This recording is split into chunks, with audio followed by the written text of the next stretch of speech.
Regina, you've been a part of some of the most iconic films in the hip-hop generation. Poetic Justice, Friday, Boys in the Hood. I know this is not new to you. I'm sure people come up to you all the time. Or at least, some older cats from the 90s. But let's talk Boys in the Hood. A pivotal movie not only for you, but for the world. A coming-of-age story set in the neighborhood in L.A. with gang violence. The first film that John Singleton directs, and it's been considered part of the black film renaissance in Hollywood. How did your experiences growing up in L.A. prepare you for that role? I think in a huge way, because obviously it's L.A. and I feel like I had such a connection with so many of those people that there were so many life parallels with so many of the actors and the director-producer, John Singleton, that was just a synergy that could never be duplicated. You just had all of those people we were all in our 20s. We all grew up in LA, and it was just, that's a special moment where people were bringing their life experiences together to tell the story. So were you, at what point were you acting and what point were you not? You got jokes. I would like to say that I was always acting. No, here's the thing. I wouldn't say that I was as hood savvy as Shalika was in Boys in the Hood, but I definitely was hood adjacent. So in interviews, you've talked about having to fight against typecasting after that film. Post Boys in the Hood, what roles do you feel allowed you to grow as an actress and explore characters with more depth? I would have to say after Boys in the Hood, Jerry Maguire would probably have been, I'd still had done Poetic Justice and I think Friday. So I would say that although I had done those other films in between Boys in the Hood and Jerry Maguire, I think that Jerry Maguire was the first film where people were looking at me as an adult. Well, then in 2004, you star in Ray. And in an interview, you said that role was crucial for you because it took you out of, quote, wife world. Can you tell us what wife world is? Wifey world or wife world? Either or, wifey world, wife world. What I meant by that was after I had done Jerry Maguire, I guess I had done a very believable job. It seemed as though everyone just always wanted me to play their wife or the wife. And, Enemy of the State, don't get me wrong, that was an amazing movie and an amazing experience. That's the joint with Will Smith? The joint with Will Smith. Will Smith, yeah, John. I would love that movie. Yeah. That was the last film Bob saw, other than the ones he's directed. Hey, explain to me. I think I just heard you say John. What is that? What that's does that Philly. mean? That's Philly talk. Like for joint. That's the joint. Anything that's a noun can be replaced with John. Oh, I've heard people say that before, but I just smiled and act like I knew what they were talking about. But yeah, that Will Smith John. That was perfect usage. I just got kind of typecast, I guess. And then I got an audition or offer, can't remember which one, to play Sam Jackson's wife. And I was like, guys, come on. Sam Jackson's wife? Really? What did I lose a bet? What's happening? Sam Jackson is. Does he notice? I might have told him this story at some point. First of all, Sam is amazing, and Sam is the first person to tell it like a T.I. is. So Ray came along at a time where I found myself turning down a couple wife moments and feeling like, okay, maybe this may not be a good idea. Maybe I should rethink this wifey thing and play some wives again. And then Ray came along. How about any other types of roles that you just said, nah, can't do that? I don't. There. You see me trying to be all diplomatic and everything here. I know you got like 5 roles in your mind, but you act like you don't remember. Yeah, that you know what? Look, Stretch, I'm gonna leave that right there. I'm gonna leave that question right there, and I'm gonna go to something else that kind of answers that. How about the categories of roles? What were they? They were things that I did not feel as a mother that I wanted to portray or be seen in that light.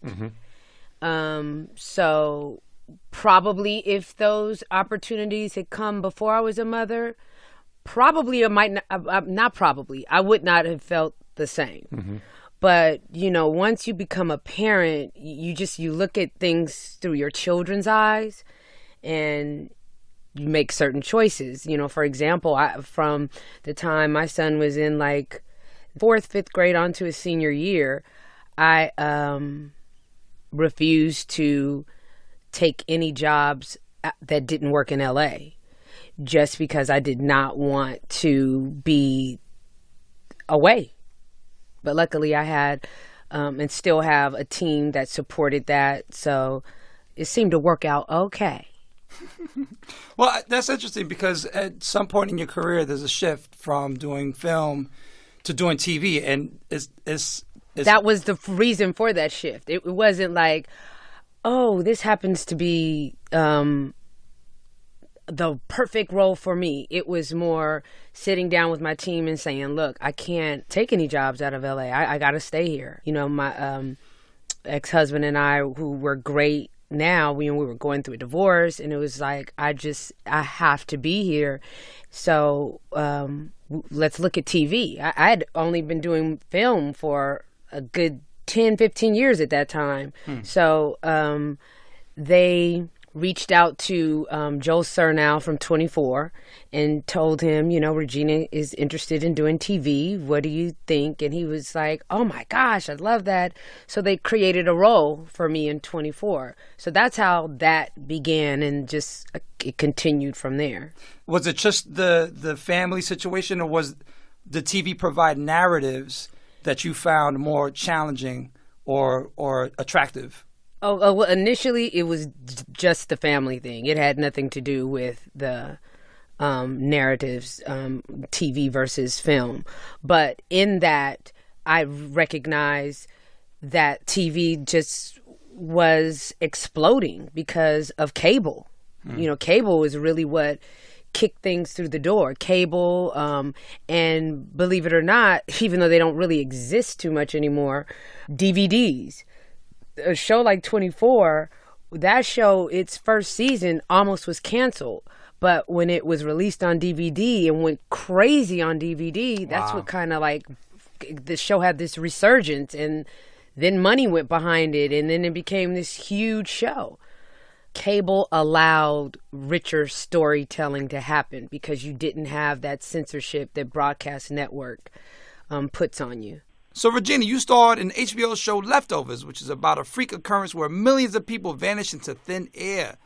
There's one scene in particular that stood out from that show where your character and actor Carrie Coon's character are talking about their missing children. Did they depart or did they die? What?